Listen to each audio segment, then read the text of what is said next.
wabarakatuh.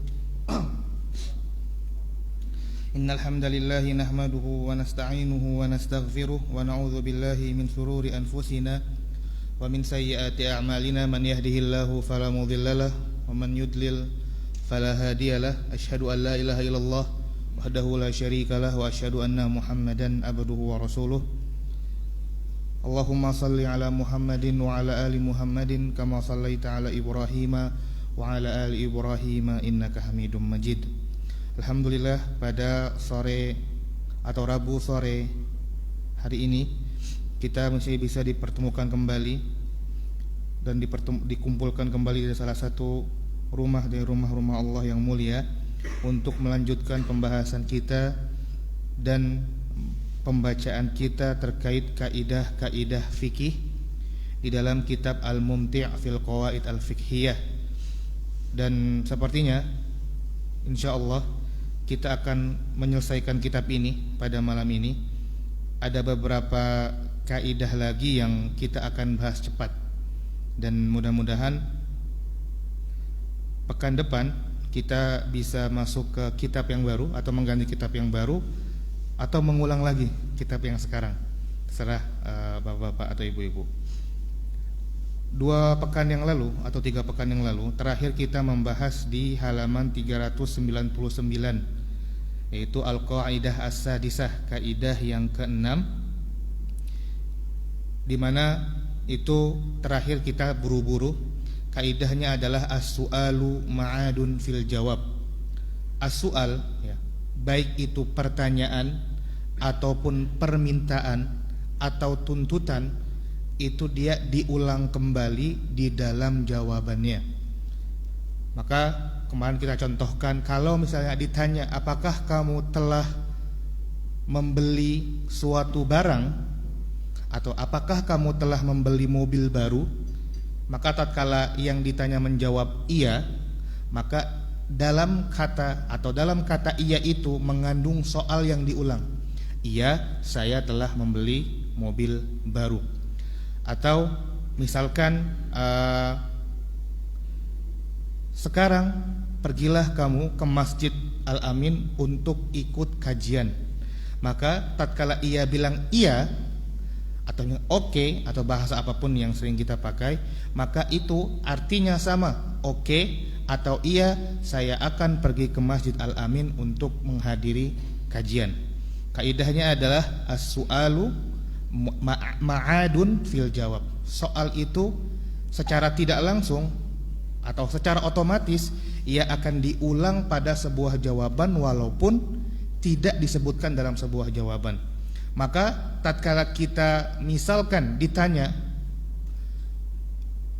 apakah kamu menyontek tatkala ujian, kemudian kita bilangnya enggak, maka yang bertanya langsung memahami, enggak, saya tidak nyontek. Nanti tatkala ketahuan misalkan, kemudian dia berkilah, misalkan yang saya tatkala saya ditanya itu apakah kamu menyontek, kemudian saya jawabannya enggak, yang saya maksud bukan enggak atau tidak, saya tidak menyontek, tapi dia berkilah atau memiliki hilah atau nyari alasan lain. Contohnya misalkan, tidak, saya tidak mengambil jawaban teman. Bisa dipahami enggak, Pak? Kan mencontek itu kan melihat tanpa mengambil, ya, diam-diam begitu, ya. Kemudian kita tanya santri misalkan, kamu nyontek atau enggak? Maka tatkala bilang enggak, itu maksudnya adalah otomatis dengan kaidah ini, enggak, saya tidak nyontek. Karena pertanyaannya kamu nyontek atau tidak. Oke, santri ini atau siswa ini bilang tidak. Besoknya ada yang melapor bahwa si siswa ini yang kita tanyakan sebelumnya ternyata menyontek. Maka kita tanya, kemarin antum bilang enggak. Kemudian dia berkilah, iya Ustadz, maksud saya enggak itu saya tidak mengambil jawaban teman, saya menyontek dari jauh saja. Nah, alasan seperti ini tidak bisa diterima, karena dalam sebuah jawaban itu pasti mengandung pertanyaan yang diulang. Maka tatkala dia berkilah itu tidak bisa diterima. Ini adalah kaidah terakhir yang kita baca di pekan lalu atau 2 pekan lalu. Kita baca cepat, kita selesaikan kitab ini insyaallah. Kaidah berikutnya adalah idza ta'azzara i'malul kalam yuhmal. Jika kita beruzur atau jika tidak mampu mengi'malkan, mengfungsikan sebuah perkataan, maka buang perkataan tersebut. Kaidah sebelumnya kita belajar i'malul kalam aula min ihmalihi. Memfungsikan, memakai, ya, menggunakan sebuah ucapan itu lebih baik atau lebih didahulukan, lebih diutamakan daripada membuangnya. Sekarang kaidahnya, jika tidak mampu, jika beruzur untuk i'malul kalam, untuk menggunakan sebuah kalam, ucapan, maka yuhmal, maka dibuang. Apa sebabnya? Bisa jadi sebuah ucapan itu menyelisihi realita. Contoh misalkan ada seorang mengklaim bisa bahasa semut misalkan. Kemudian secara zahirnya menurut penelitian ternyata semut nggak ada bahasanya atau suaranya begini-begini, maka ucapan seperti ini dibuang saja. Karena ini menyelisihi realita. Sini enggak, ini bukan contoh di buku ya. Contoh di buku misalkan ada seorang mengklaim bahwa ia telah mematahkan atau memotong tangan fulan. Tatkala kemudian realitanya tangannya baik-baik saja, maka ucapan si fulan ini ya ihmal, dibuang. Untuk apa kita fungsikan? Karena ia menyelisihi sebuah realita, ya, sebuah faktanya. Atau misalkan ada kalimat yang dia mengandung berbagai makna, ambigu kalau bahasa kita. Ya, contohnya di sini misalkan lau kafala syakhsun syakhsan akhar wa lam yubayyin naw'al kifalah. Jika seseorang meminta jaminan kepada orang lain tapi enggak disebutkan jaminannya sebagai apa. Kita pernah menyebutkan bahwa jaminan itu bisa berupa jaminan membayar hutang, ya, tanggungan atau jaminan kalau kita enggak bayar hutangnya teman kita yang akan bayarkan. Atau jaminan ihdhar, ya. Kalau kita di hari jatuh tempo membayar hutang, kita enggak hadir, maka teman kita wajib menghadirkan kita, ya. Ada beberapa jenis kafil, ya, jamin atau penjamin. Nah, tatkala kita menjadikan seseorang penjamin, kemudian enggak disebutkan penjaminnya apa, dalam bentuk apa, menjamin uangkah, menjamin mendatangkan diakah, atau menjamin akan menimpa semua menerima semua tanggungankah, dan yang lainnya, banyak jaminan itu. Maka tatkala tidak dijelaskan, maka ucapan ini diihmal. Ini sebagai takyid, ya, pengecualian dari kaidah-kaidah. Sebelumnya kita belajar bahwa kalau ada ucapan, pakai ucapannya, gunakan ucapannya, fungsikan sebuah ucapannya, karena itu lebih aula, lebih diutamakan daripada membuangnya. Nah, tapi ada beberapa kondisi kadang kita membuang kalimat tersebut. Yang pertama tadi apa? Tatkala menyelisihi realita, ya, sesuai berbeda dengan waqi'nya, dengan faktanya. Yang kedua adalah ketika tidak dijelaskan makna mana yang dimaksud, padahal maknanya ambigu. Kemudian selesai, kita lanjut ke kaidah kuliah yang ke-14. As-saqitu la ya'ud. Ya, as-saqitu la ya'ud. Hak yang telah jatuh maka tidak bisa kembali. Apa maksudnya? Maksudnya adalah jika seseorang telah melepaskan haknya, ya, atau hukumnya telah selesai, atau perilakunya telah selesai, ya, maka tatkala dilepaskan, wa isqatuhu yakunu bi isqatil mukallaf wa imma bil isqati syar'i. Maka tatkala telah selesai, maka dia tidak akan kembali lagi. Contoh begini. Sering ana mencontohkan dengan hak syuf'ah. Masih ada yang ingat, Pak? Hak syuf'ah itu adalah hak serikat untuk membeli saham yang ada di serikatnya. Contoh, ada 4 orang berkongsi dalam suatu perusahaan. 25%, 25%, ya 4 orang. Kemudian si A ingin menjual sahamnya. Maka B, C, D ini punya hak syuf'ah namanya. Si A tidak boleh menawarkan ke orang lain dulu. Bahkan kalau ditawarkan ke orang lain dan sudah dibeli sama orang lain sahamnya, B, C, atau D ini boleh memaksa orang lain tersebut menjual sahamnya si A kepada mereka bertiga. Itu namanya hak syuf'ah. Nah, tatkala tadi B, C, dan D punya hak syuf'ah, kemudian dibiarkan si A diizinkan untuk menjual sahamnya kepada orang lain. Akhirnya misalkan Z ikut masuk ke saham ini. Ada Z, B, C, D. Kemudian di kemudian hari bilang, wah kita enggak satu visi nih sama si Z. Kita enggak selaras, pemikirannya beda. Kita enggak suka kongsian dengan Z.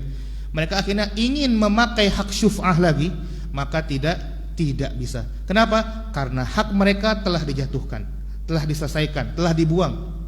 Harusnya hak syuf'ah dipakai di awal. Karena di awal mereka telah ridho, maka mereka tidak berhak untuk memakai hak syuf'ah lagi. Contoh lain misalkan, seorang penjual tatkala menjual barang kemudian dibayar kredit, belum cash, belum tunai, bukan tunai, belum sempurna pembayarannya. Misalkan jual handphone atau jual motor, baru dibayar sepertiganya. Penjual itu boleh menahan motornya. Anda nggak kasih antum dulu motornya ya, sampai antum nanti melunasi pembayaran motornya. Nah ini hak penjual untuk menahan barang dagangannya sampai lunas. Nah kemudian karena mungkin penjualnya baik hati, akhirnya ya sudah, walaupun antum baru bayar DP atau antum baru bayar sepertiga, silahkan ambil motornya.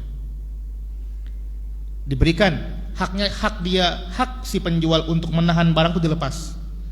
Tatkala sudah diambil, lusanya mungkin dengar kabar si fulan itu kalau bayar suka macet, ya. Atau misalkan hutangnya sudah banyak, beli motor ke antum lagi. Wah kapan bayarnya gitu. Ini banyak terjadi ya. Maka si penjual tadi nggak boleh mengambil lagi barangnya, nggak boleh. Afwan, motornya anak tahan lagi ya sampai antum lunas. Ini tidak boleh. Dia punya hak untuk menahan itu di awal. Tatkala sudah dilepas haknya untuk menahan motor tadi, maka la ya'ud, dia tidak bisa mengembalikan hak dia tersebut. Ya. As-saqitu la ya'ud. Hak yang telah dilepas, yang telah dijatuhkan, ya, oleh dia sendiri atau oleh syar'i, maka tidak boleh atau tidak bisa kembali lagi. Itu kaidah as-saqitu la ya'ud. Hak yang sudah dilepas tidak bisa kembali lagi. Kaidah berikutnya, tabaddulu sababil milki qaimun maqama tabadduliz zat. Perpindahan atau pergantian sebab kepemilikan itu menempati atau memiliki derajat atau tempat yang sama seperti perpindahan zat. Ana ulang lagi. Tabaddulu sababil milki, bergantinya sebab kepemilikan itu menempati tempat bergantinya suatu zat, perubahan zat. Contoh, atau kita bacakan langsung dalilnya. Dalilnya adalah suatu hari Rasulullah SAW masuk ke rumah Aisyah, rumah beliau, di rumah Aisyah radhiyallahu anha. Kemudian beliau melihat sebuah daging. Kemudian Nabi SAW bersabda, "Lau sana'tum lana min hadzal lahm." Wahai Aisyah, bagaimana jika kamu memasakkan saya daging ini buat saya? Memasakkan daging ini buat saya. Kemudian kata Aisyah radhiyallahu anha, "Wahai Rasulullah, daging ini adalah tusuddiqa bihi ala barirah." Daging ini adalah daging yang disedekahkan untuk Bariroh. Jadi Bariroh itu ada yang ngasih sedekah berupa daging. Nah, Bariroh ini radhiyallahu anha memberikan atau menghadiahkan kepada Aisyah. Ya. Kemudian Nabi meminta untuk memasak daging ini. Sedangkan kita tahu bahwa Nabi SAW tidak menerima sedekah. Beliau menerima hadiah dan tidak menerima sedekah. Apa bedanya sedekah sama hadiah? Apa Pak? Bedanya sedekah sama hadiah? Iya, mumtaz, barakallahu fiik. Sedekah biasanya diberikan kepada derajatnya yang lebih rendah, dan hadiah bisa diberikan kepada yang setara atau bahkan yang lebih tinggi. Maka Rasulullah SAW itu dilarang atau diharamkan menerima sedekah dan dibolehkan menerima hadiah. Nah, Aisyah tahu bahwa Rasul SAW itu tidak boleh makan sedekah. Maka tatkala minta dimasakkan daging yang milik Barirah tadi, yang telah dikasih ke Aisyah tadi, maka Aisyah bilang, ini daging sedekah, sedangkan engkau nggak boleh makan sedekah. Maka kata Nabi SAW, huwalaha sadaqah walana hadiyah. Memang daging ini awalnya itu sedekah, tapi karena sudah dihadiahkan ke kamu, maka menjadi hadiah. Ini menjadi kaidah. Ada perubahan sebab kepemilikan. Dari si fulan ke Barirah itu statusnya sedekah. Dari Barirah ke Aisyah statusnya hadiah. Sebab kepemilikannya berbeda. Zatnya masih sama? Masih sama. Maka kaidahnya adalah tatkala berubah sebab kepemilikannya, maka secara otomatis sebab zatnya pun berubah. Zat yang tadinya sedekah itu haram bagi Nabi SAW, padahal sama-sama daging, enggak dimasak, enggak diapa, masih seonggok daging, itu berubah menjadi halal karena dia menjadi hadiah karena ada sebab pergantian kepemilikan atau sebab kepemilikan. Maka tatkala ada orang mencuri, kemudian si A atau tetangga kita mencuri beras misalkan, atau daging kurban misalkan, kemudian dikasih ke kita, dia mencuri, dagingnya sama, kita jatuhnya hadiah bukan hadiah. Apakah daging tersebut menjadi halal? Sebab kepemilikannya berubah. Dia mendapatkan yang mencuri, kemudian di kita menjadi hadiah. Apakah halal? Itu pertanyaannya. Ya Pak?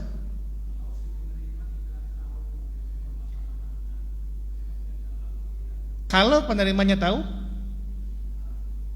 Taib, mumtaz. Ya. Statusnya ya kalau nggak tahu ya wallah ini di uzur apa namanya? Uzur bil jahal ya. Tapi kalau tahu maka statusnya tidak berlaku kaidah ini. Karena sebab kepemilikan yang diizinkan adalah harus sesuai syariat. Ya. Menjual daging kurban boleh tidak Pak? Tidak boleh. Kita mendapat jatah kurban kemudian dijual ke orang lain boleh? Boleh. Itulah dari kita atau sahibul kurban statusnya haram bagi dia menjualnya. Kemudian dikasih ke orang lain dagingnya masih sama, daging bekas kurban juga. Dan kasih ke A boleh menjual? Boleh. Karena sudah berubah status sebab kepemilikannya, maka zatnya pun berubah. Walaupun ya zat zohirinya masih sama. Ya, dan ini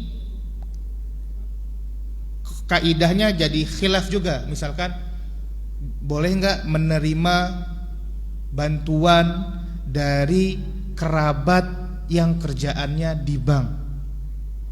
Boleh enggak menerima beasiswa dari lembaga yang haram? Boleh enggak menerima sedekah dari saudara yang kerjaannya riba begitu? Nah, ini menjadi khilaf. Ada yang memakai persenan, ada yang memutlakan tidak boleh, ada yang memutlakan boleh, ada yang bilang selama dia masih punya kerjaan lain, walaupun kerjaan tetapnya adalah yang riba, tapi dia punya penghasilan lain yang memang itu halal walaupun kecil, maka boleh dan semisalnya. Karena diantaranya adalah kaidah ini. Apakah dia benar-benar berubah ainnya, zatnya, tatkala berubah kepemilikannya dan semisalnya. Maka ini menjadi kaidah penting bahwa tatkala ada perubahan sebab kepemilikan, maka dia seperti berubah zatnya. Contohnya, lau anna syakhsan faqiran dufi'at ilaihi zakatu malin. Jika ada seorang fakir yang diberi zakat mal, summa innahu ahda ma hasala alaihi ila syakhsin ghaniyyin, fa inna hadza jaizun wa sahih. Kemudian si fakir ini tatkala mendapatkan zakat, dia kasih ke orang kaya. Boleh? Boleh. Hukum asalnya orang kaya tidak bisa diberi zakat. Ya. Karena zakat itu untuk 8 asnaf, ya, orang miskin, fakir. Kemudian ada orang miskin yang dia dapat zakat, harta zakatnya dikasih ke orang kaya. Jawabannya boleh. Karena sudah berganti. Bagi orang miskin ini adalah zakat, tapi bagi orang kaya ini adalah hadiah. Contoh lain, lau anna syakhsan tasaddaqa ala qaribin lahu au a'tahu zakata malihi, thumma innal mutasaddaqa alaihi mata ba'da dhalik wa 'adal mal ila syakhsil mutasaddiq fa innahu yamlikuhu wa in kana huwa ainu ma badlahu wa daf'ahu ma badalahu au dafa'ahu. Jika seorang memberikan kerabatnya uang atau ngasih zakat ke kerabatnya, maka kemudian kerabat ini meninggal dan yang memberi itu termasuk ahli warisnya, maka dia sudah ngasih zakatnya, misalkan dia mengeluarkan zakat mal 10 juta, dikasih semua ke saudaranya, ya. Kemudian gak lama meninggal saudaranya ini, nah dan si yang pemberi zakat ini adalah ahli warisnya, maka boleh dia mengambil waris atau dia berhak mendapatkan waris dari si mayat ini, ya. Padahal harta zakat tidak boleh dibayar ke diri sendiri. Tapi karena dia sudah bayar ke orang lain, ke kerabatnya, kemudian dia mendapatkan uangnya kembali melalui hak waris, maka itu dibolehkan. Kenapa? Karena sudah berubah sebab kepemilikannya. Ya. Syaratnya tadi apa? Syaratnya adalah perubahan sebab kepemilikan itu harus sesuai syar'i atau tidak melanggar syar'i. Maka kalau hasil gosop, hasil nyuri, hasil nilep begitu ya, maka statusnya tetap barang tilepan, tetap barang curian, tetap barang gosoban. Dan tatkala yang mintanya minta kembali, si pemilik barang aslinya minta kembali, maka walaupun barangnya sudah di tangan keberapa, maka wajib dikembalikan.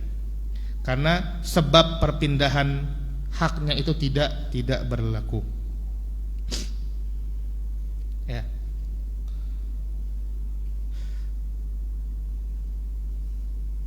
Di sini contohnya tadi, ya. Atau kita menjiplak annahu law nasakha syakhsun baramijul hasibil ali biduni izni muntijiha. Jika seseorang menjiplak program komputer tanpa izin, ini banyak sekali ya. Summa ba'aha 'alan nas, kemudian dijual ke orang-orang, fa inna tabaddula sabab huna min kaunihi naskhan biduni iznin ila kaunihi bai'an la yaqumu maqama tabaddulu dzata syai'. Maka ini statusnya tetap haram. Walaupun kita membelinya ke orang itu membajak ya OS kah atau program berbayar kemudian jadi gratis, atau program berbayar mahal kemudian jadi murah, kita beli ke orang itu dan tahu itu ilegal, maka tidak menjadi halal kita pakai.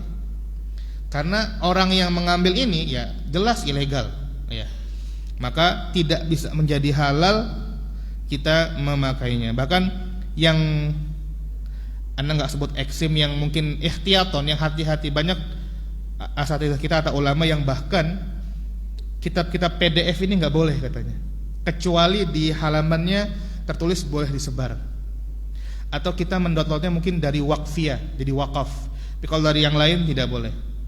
Ya, ada yang se-ekstrim itu untuk kehati-hatian. Karena semua kitab biasanya punya hak cipta dan mereka bukan hak cipta, sudah dibeli oleh penerbit. Maka kalau begitu tidak boleh kita menggunakan kitab-kitab PDF kecuali memang sudah diwakafkan. Biasa kalau di internet ada wakfia.net begitu. Itu mudah-mudahan itu sudah diwakafkan semua sama penerbitnya, wallahu alam. Kaidah selanjutnya, ma tsabata bisyar'i muqaddamun ala ma tsabata bisyarti. Sesuatu yang ditetapkan oleh syariat itu lebih didahulukan, lebih diduluankan, lebih dikedepankan daripada apa yang ditetapkan oleh syarat. Apa yang dimaksud syarat? Maksudnya adalah sesuatu yang dipersyaratkan oleh manusia terhadap dirinya atau orang lain. Contoh misalkan ada seorang perempuan mensyaratkan, Mas kalau mau nikahi saya syaratkan saya kalau pergi-pergi Mas nggak boleh ikut, ya, kamu nggak boleh ikut saya kalau saya pergi-pergi. Maka syarat ini batal. Kenapa? Karena ini menyalahi syariat. Syariat memerintahkan perempuan kalau safar harus pakai mahram. Tatkala dia mensyaratkannya, maka itu tidak berlaku. Anda ulang lagi kaidahnya, sesuatu yang ditetapkan oleh syariat itu lebih dikedepankan, lebih didahulukan daripada ditetapkan oleh sebuah syarat. Dalilnya adalah sabda Nabi SAW, kullu syartin laisa fi kitabillahi fahuwa batil. Setiap syarat yang tidak ada di dalam kitab Allah maka dia batil, tidak sah. Contohnya adalah lau ahrama syakhsun bil haji an ghairih wa hadha syakhsu lam yahujja hujjatal Islam atau hajjatal Islam. Jika ada orang yang dia haji kemudian ihramnya bukan untuk diri sendiri. Saya berhaji tahun ini untuk orang tua saya, padahal dia belum melakukan haji Islam. Haji Islam itu adalah haji pertama untuk semua kaum muslimin. Ada juga yang menyebutkan umroh Islam, ya, umroh pertama, dan itu wajib. Menurut pendapat yang kuat, bagi yang mampu umroh juga wajib sama seperti haji, namanya umroh Islam atau haji Islam. Orang yang belum pernah berhaji, kemudian dia pergi haji, merasa dia masih muda dan orang tuanya sudah tua renta, kemudian dia haji untuk orang tuanya, ini nggak boleh. Kenapa? Karena seorang muslim wajib haji untuk diri dia sendiri, yaitu haji Islam. Li'anna hajjatal Islam sabitatun bisyar'i wa hajjahu an ghairihi sabitun bisyarti. Karena haji Islam itu telah ditetapkan oleh syariat. Sedangkan untuk menghajikan orang tuanya, dia tidak mensyaratkan diri dia, mempersyaratkan diri dia, dan ini dikesampingkan dulu. Sesuatu yang ditetapkan oleh syariat itu lebih dikedepankan. Taib. Dan ini banyak sekali ya syarat-syarat. Intinya semua syarat yang menyelisihi syar'i itu tertolak. Tapi yang harus kita pahami, kadang ulama ada nas yang sharih begini. Ya, ada nas yang semisal gini. Syariat mengizinkan ta'adud misalkan, ya, atau bahkan banyak ulama yang mensunnahkan begitu ya. Ada yang membuahkan, mensunnahkan, membolehkan begitu. Ala kulli hal, apakah boleh seorang istri itu mempersyaratkan, Mas kalau mau nikahin saya, jadikan saya yang pertama dan terakhir, tidak boleh nambah lagi? Boleh. Padahal syariat menetapkan boleh 2, 3 atau 4 begitu. Nah, inilah menjadi khilaf ulama. Ada yang bilang boleh, ada yang bilang tidak, ada yang bilang boleh bersyarat dan semisalnya. Bukan pembahasan kita di sini, tapi yang jelas kadang kita makanya perlu belajar lagi itu, karena rata-rata semua kaidah itu ada pengecualiannya. Ya, misalkan ada kaidah di dalam agama, sesuatu yang akhir itu pasti yang lebih baik daripada yang pertama. Misalkan di hari Jumat, waktu istijabahnya di mana? Di sore harinya. Kemudian 10 awal Zulhijjah ya di 10-nya. Ramadan di 10 terakhirnya begitu. Salat duburukul li salah ya. Doa waktu ijabah ketika salat ya ketika sebelum salam. Rata-rata begitu. Tapi pengecualian, salat dari maghrib atau isya dari jam 8 sampai dari jam setengah 8 sampai tengah malam. Mana waktu terbaiknya, Pak? sepertiga malam pertama, bukan sepertiga malam terakhir. Ya, atau waktu sholat secara umum lebih baik di awalnya, di awal waktunya. Ini pengecualian dari kaidah bahwa segala sesuatu atau dalam hal ibadah atau agama yang paling baik di akhirnya, itu kaidahnya. Innamal a'malu bil khawatim, sesungguhnya amalan itu tergantung akhirnya. Ini kaidah jelas.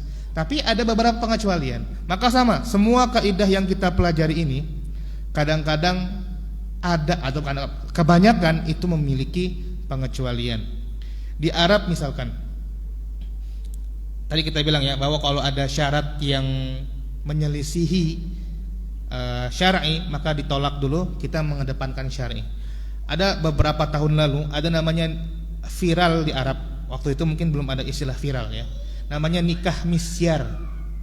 Nikah misyar itu adalah sebuah pernikahan yang seorang istri melepaskan haknya atau seorang suami melepaskan kewajibannya untuk menafkahi atau untuk bermalam. Dan ini sering terjadi. Misalkan banyak orang-orang Arab sana atau orang-orang di luar Arab yang kerja di Arab, atau orang Arab kerja di Eropa begitu, yang meninggalkan keluarganya, kemudian datang ke suatu tempat ya butuh menyalurkan biologinya biologisnya gitu ya. Maka sempat viral namanya nikah misyar tadi. Dia menikah, udah nginap aja, sepakat tidak diberi nafkah begitu. Sepakat, si perempuannya pun sepakat tidak diberi nafkah, dan syarat-syarat lain yang memang itu melanggar kaidah pernikahan begitu. Itu ulama khilaf panjang sekali. Ada yang membolehkan, ada yang tidak. Nah, tadi kadang kaidah-kaidah ini ada beberapa pengecualian menimbang lingkungan, menimbang berbagai maslahat madarat. Maka tetap kita tatkala mengetahui suatu kaidah harus cari tahu dulu. Jangan langsung dipraktekkan pada sebuah permasalahan. Jangan-jangan ini sebuah pengecualian yang telah dikecualikan oleh para ulama, dan seterusnya. Baik, selanjutnya al-mu'allaqu bisyarti yajibu thubutuhu inda thubuti syar'i. Inda thubuti syar'i. Syarti, sesuatu yang digantungkan, suatu hal yang digantungkan sebuah syarat ya. Maka tatkala syarat itu ada, yajibu thubutuhu inda thubuti syarti. Maka tatkala syarat itu ada, maka sesuatu ini harus ada. Nah, ulang lagi. Al-mu'allaqu bisyarti, sesuatu yang digantungkan, ada sebuah permasalahan atas sebuah hal yang ia diikat oleh sebuah syarat. Maka tatkala syarat ini ada, maka suatu hal ini harus ada. Contohnya, kita bilang ke istrinya, seseorang bilang ke istrinya, in kharajti minal bait bi ghairi izni fa anti talik. Jika kamu keluar rumah tanpa izin saya, maka kamu cerai. Maka kamu tercerai. Maka dia buka pintu, keluar ke warung tanpa sepengetahuan suaminya. Maka walaupun suaminya jauh di mana lagi kerja, maka status istri ini tertalak. Dan ini di Arab sering begini. Wallahu alam di Indonesia ada atau tidak? Mungkin ada ya. Dan banyak, cuma anaknya nggak tahu. Maka di antara hikmah talak itu wajib hanya boleh 3 kali, karena memang dalam tanda kutip perilaku barbarnya orang Arab. Kalau bahasa anak mudanya tuh semi-semi psikopat begitu. Jadi memang dulu kan perempuan tuh hina sekali, di bangsa Arab itu hina sekali. Maka kadang sang suami itu, sang laki-laki itu memang ingin menyiksa istri. Ditalak, kemudian sudah mau habis masa iddahnya, dirujuk lagi. Ditalak lagi, dirujuk lagi, sampai dia tidak bisa hidup dengan suaminya karena ditalak terus, juga tidak bisa hidup dengan orang baik yang lain, laki-laki yang lain. Terus disiksa seperti itu. Maka turunlah syariat, talak itu hanya boleh 3 kali maksimal. Karena tadi untuk mencegah seorang perempuan itu dipermainkan oleh sang suami. Maka kalimat talak itu mudah sekali di Arab itu. Kalau kamu begini kamu tertalak, kalau kamu begini kamu tertalak. Pertanyaannya, apakah jatuh talak? Iya. Karena ia menjalankan atau sebuah syarat tadi berlaku, maka talaknya berlaku. Dan mudah-mudahan ini tidak kejadian di kita, ya.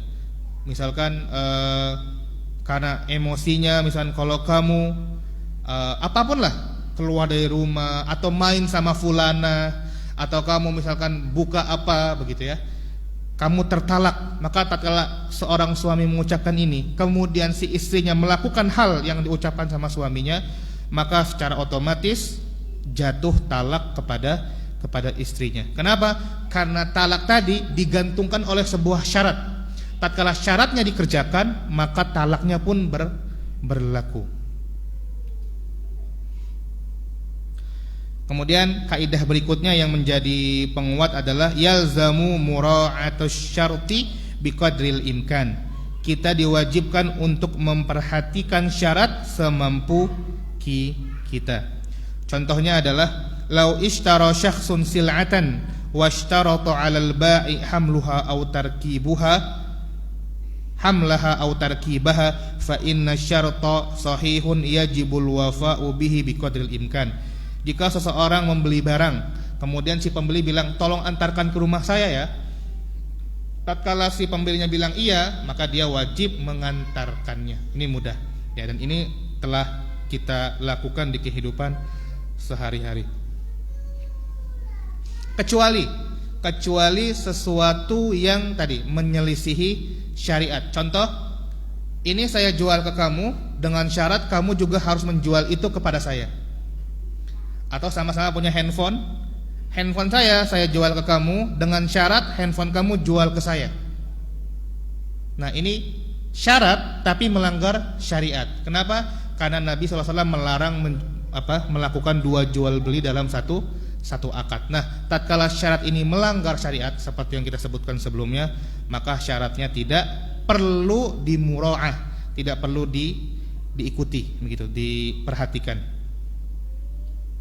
Selesai.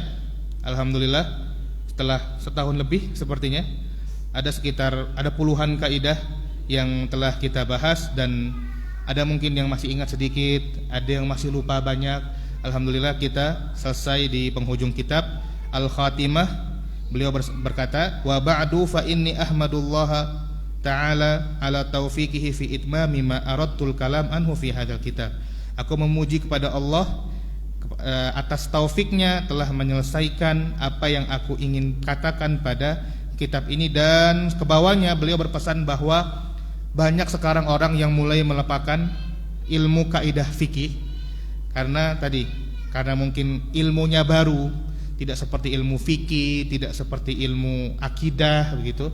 Maka banyak orang yang menyepelekan ilmu kaidah fikih ini. Padahal ilmu kaidah fikih ini sangat membantu. Seperti yang kita sering sebutkan bahwa dengan satu kaidah kita bisa memahami dan mengukur atau menghukumi suatu permasalahan tanpa harus kita menghafal banyak dalil. Ya, tetap kita harus hafal kaidah fikihnya. Dan kita berhusnuzon kepada para ulama yang telah menyusun kaidah-kaidah fikih ini, bahwa mereka menyusun kaidah fikih ini berdasarkan dalil dan bukan hawa nafsu. Sehingga tatkala kita mempraktekkan sebuah permasalahan, kita husnuzon, ya, husnuzon billah bahwa kita memakai atau melakukan sebuah perbuatan berdasarkan dalil melewati kaidah-kaidah fikih.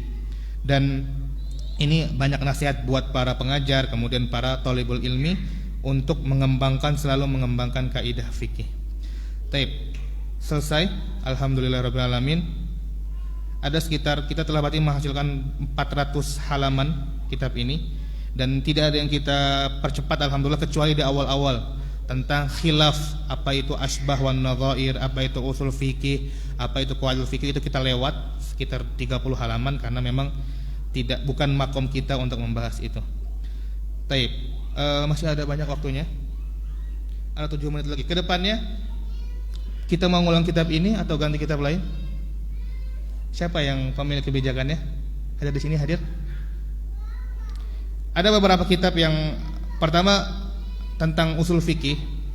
Ada kitabnya Syekh Utsaimin, tipis sekali, dan ini dipakai di hampir seluruh bukan hampir seluruh, hampir banyak pesantren-pesantren jenjang SMA ya, al-usul min ilmil usul itu di PPIT juga dibahas, tapi hanya matanya saja. Anda rencana sekalian syarahnya di sini. Itu kalau mau pertama, itu yang pertama. Jadi kita bahas syarhul usul min ilmi, syarhu al usul min ilmil usul, karannya Syekh Utsaimin rahimahullahu taala. Itu pembahasan usul fikih. Yang kedua mungkin ada namanya usul tafsir. Jadi ilmu pondasi sebelum belajar tafsir. Itu membahas tentang Al-Quran lah, segala tentang Al-Quran. Ada berapa juz, ada berapa ayat, mana yang Mekkah, mana yang Madani, apa keutamaannya, apa adabnya, apa mukjizatnya, siapa qori dan yang lain-lain. Itu ada kitab Dirasat fi Ulumil Quran. Ya, karya muasir juga, masih hidup juga penulisnya. Ada 2 kitab itu.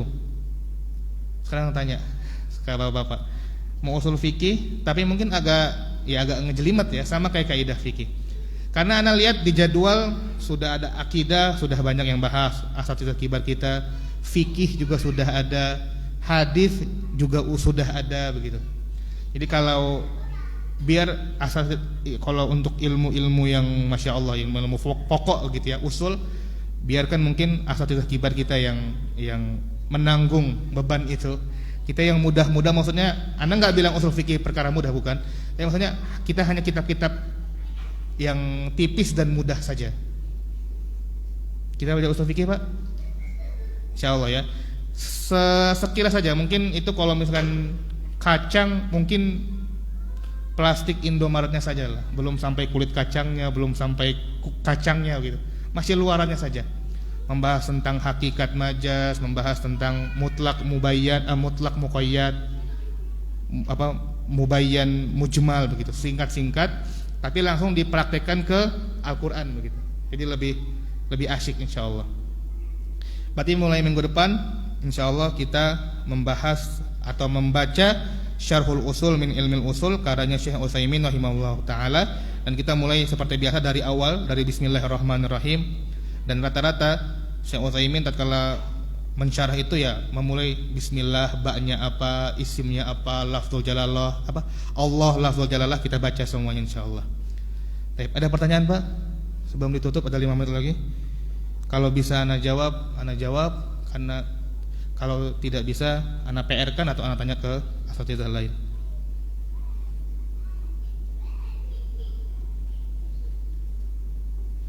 Baik, kalau tidak ada, jazakumullah khair, kita tutup. Mudah-mudahan besok saya ada 3 menit lagi. Besok kita ganti, atau pekan depan insyaallah kita masuk ke kitab baru tentang usul fikih. Ya, kita selesai membahas kaidah-kaidah fikih. Pekan depan insyaallah kita masuk ke pembahasan usul fikih. Mudah-mudahan ya, walaupun mungkin kita tidak belajar formal di kelas, tapi masya Allah bapak-bapak rajin sekali ya. Bahkan mungkin ilmunya lebih banyak daripada anak-anak yang memang dalam tanda kutip pesantren dan belajar intens ya. Karena masya Allah kitab yang dibahas di masjid ini luar biasa sekali, karya ulama-ulama terkenal. Baik, kita cukupkan sampai di sini. Subhanakallahumma wa bihamdika asyhadu an la ilaha illa anta astaghfiruka wa atubu ilaik. Wa akhiru da'wana alhamdulillahirabbil alamin.